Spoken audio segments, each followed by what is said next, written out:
Yazhpanam KKS வீதியில் 5.5 பரப்பு காணி 3 மாடி கட்டிடத்துடன் விற்பனைக்கு. பழைய கரிகரன் பிரிண்டர்ஸ் தொடர்புகளுக்கு 076 830 39 31.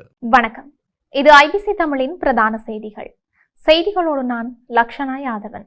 முதலில் தலைப்புச் செய்திகள். பேராதனை பல்கலையின் கல்வி செயற்பாடுகள் மறு அறிவித்தல் வரை இடைநிறுத்தம். பயங்கரவாத தடை சட்டத்தில் வழக்கு தொடர முடியாது. ஹரகாட்டா வழக்கில் நீதிமன்றம் அதிரடி உத்தரவு. அனுர அரசை கவிழ்க்கும் சதியில் ரணில், நாட்டு மக்களை அதிர்ச்சியில் ஆழ்த்தியுள்ள ஆதாரம். மட்டக்களப்பில் பலத்த மழை, கடற்றொழிலாளர்களின் வாழ்வாதாரம் பாதிப்பு. தமிழர்களுக்கு எதிராக தேசிய மக்கள் சக்தி வன்முகம் காட்டி நிற்கின்றது. அருட்தந்தை மா சக்திவேல். பாகிஸ்தானில் நடைபெற்ற பேரணியில் தற்கொலை குண்டு தாக்குதல், 14 பேர் உயிரிழப்பு. காசல்டி நீர்த்தேக்கத்தின் நீர்மட்டம் உயர்வு, வெள்ள நீரில் மூழ்கிய ஹெட்டன் டிகோயா தோட்டம். தொடர்பான விரிவான செய்திகள்.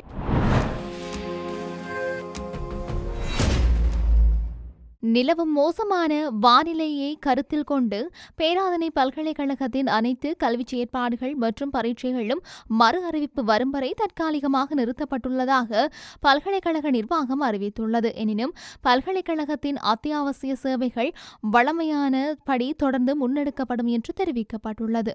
அத்துடன் மாணவர்களின் பாதுகாப்புக்கு முன்னுரிமை வழங்கும் வகையில் பேராதனை பல்கலைக்கழக நிர்வாகம் உபவேந்தர் பேராசிரியர் டெரன்ஸ் மதுஜித் கையப்பத்துடன் பின்வரும் அறிவுறுத்தல்களை வெளியிட்டுள்ளது. மோசமான வானிலை காரணமாக வீட்டுக்கு செல்ல முடியாத மாணவர்கள் சரசவி மெதுர விடுதியை தவிர்ந்த ஏனைய பல்கலைக்கழக விடுதிகளில் சம்பந்தப்பட்ட விடுதி நிர்வாகத்துக்கு அறிவித்த பின்னர் தங்கியிருக்கலாம். ஆபத்தான தனியார் தங்குமிடங்களில் தங்கியிருக்கும் மாணவர்கள் பாதுகாப்பு கருதி பல்கலைக்கழக விடுதிகளுக்கு வருவானவர்களானால் அவர்களை ஏற்றுக்கொண்டு தேவையான பதிவுகளை பராமரிப்பதற்கு விடுதி நிர்வாகங்களும் அறிவுறுத்தப்பட்டுள்ளது. எந்தவொரு மாணவரும் விடுதிகளை விட்டு வெளியேற கட்டாயப்படுத்தப்பட மாட்டார்கள் என்றும் பல்கலைக்கழகம் வலியுறுத்தியுள்ளது. நிலைமை வழமைக்கு திரும்பும் வரை பல்கலைக்கழக சமூகத்தினர் அனைவரும் பாதுகாப்பு வழிகாட்டுதல்களை பின்பற்றி செயல்படுமாறு கேட்டுக் கொள்ளப்பட்டுள்ளது. பல்கலைக்கழகம் மீண்டும் திறக்கப்படும் திகதி பின்னர் ஊடகங்களின் வாயிலாக அறிவிக்கப்படும் என்றும் தெரிவிக்கப்பட்டுள்ளது. பாதாள உலக குழு தலைவர் நதுன் சிந்தக விக்ரமரட்ன என்ற ஹரகாட்டா வழக்கில் மேல் நீதிமன்ற தீர்ப்புக்கு எதிராக மேன்முறையீடு செய்ய உள்ளதாக சட்டமா அதிபர் தெரிவித்துள்ளார். குற்றப்புலனாய்வுத்துறையின் காவலில் இருந்தபோது தப்பிச் செல்ல சதித்திட்டம் தீட்டியதாக குற்றம் சாட்டப்பட்ட ஹரகாட்டா உள்ளிட்ட 4 பேருக்கு எதிராக பயங்கரவாத தடை சட்டத்தின் கீழ் வழக்கை முன்னெடுத்துச் செல்ல முடியாது என்று அண்மையில் தீர்ப்பு வழங்கப்பட்டது. அளிக்கப்பட்ட தீர்ப்புக்கு எதிராக மேன்முறையீடு செய்ய உள்ளதாக சட்டமா அதிபர் கொழும்பு மேல் நீதிமன்றத்துக்கு அறிவித்துள்ளார்.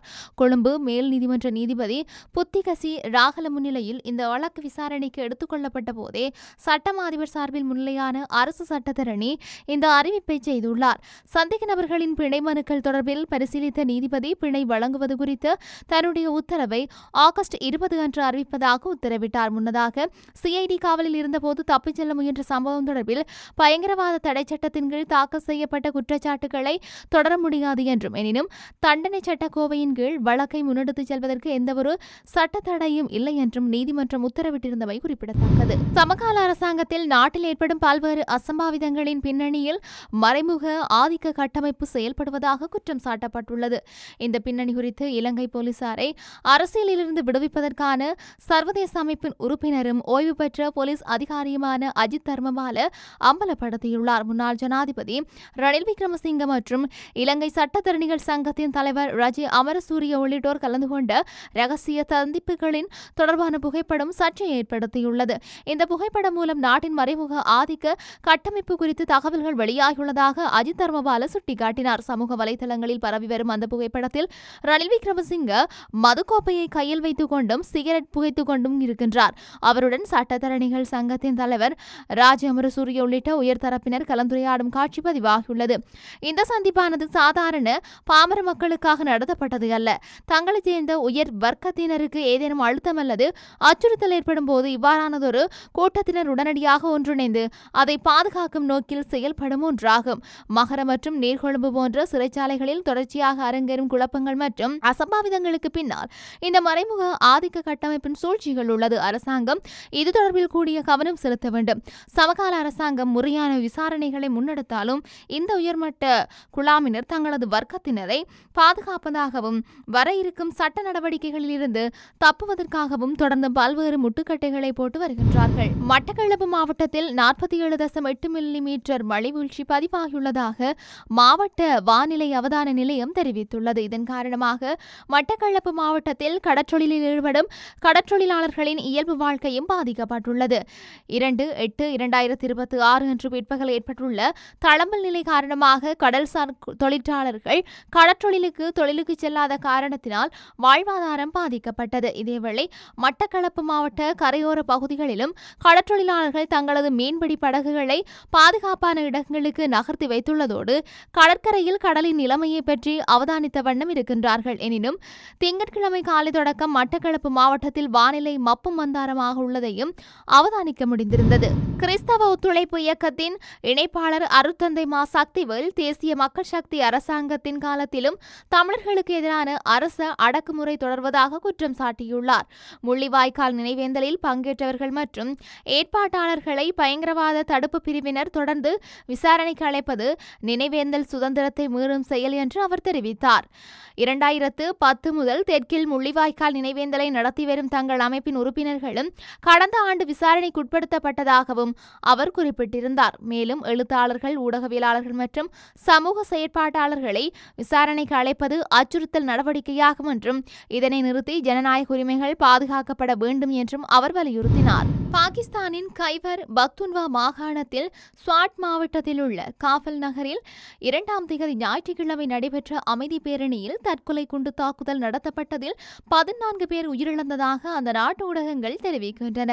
இந்த தாக்குதலில் ஒரு குழந்தை, பொதுமக்களில் 3 பேர், அதிகாரியொருவர், 5 போலீசார் உட்பட 14 பேர் உயிரிழந்ததோடு 12க்கும் மேற்பட்டோர் காயமடைந்ததாக தகவல் தெரிவிக்கப்படுகிறது.